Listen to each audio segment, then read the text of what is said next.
one of the biggest questions I'm sure many of us do have is, what the heck are we doing on this earth? Why are we here? How many people have that question or had that question? Right? Okay. Seems like you all know why we're here. So I'd love to know why. Why do you guys think we're here? Okay.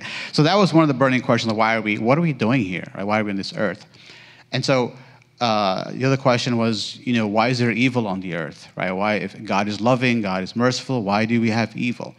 And so looking deeper into Islam, I found in the Quran that these answers were clear.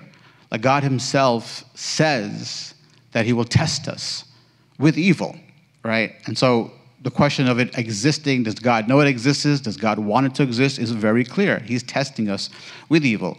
And so the answer to these questions go back to our purpose in this life, right? And so in the Quran explicitly says that God has created the human beings to worship him.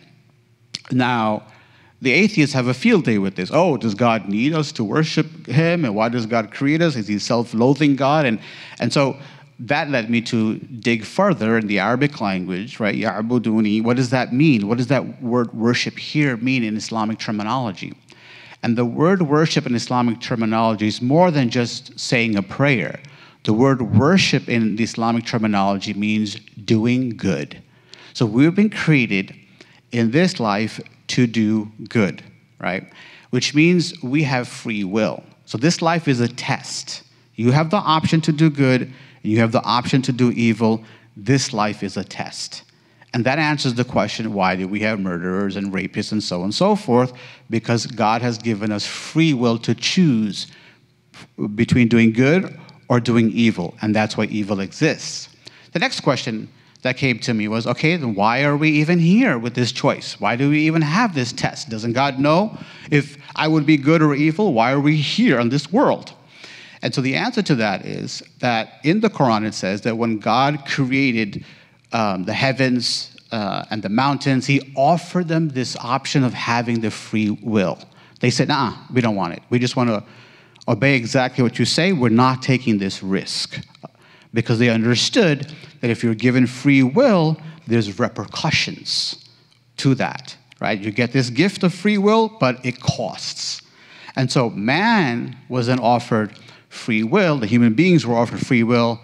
Of course, guess what we said? Oh, we can handle it. We can take it on.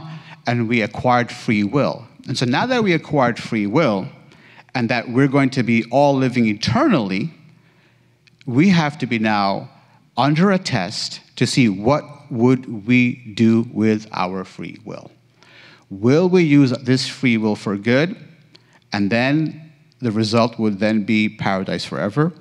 Or will we use our free will for evil, and then the result will be the hellfire, right?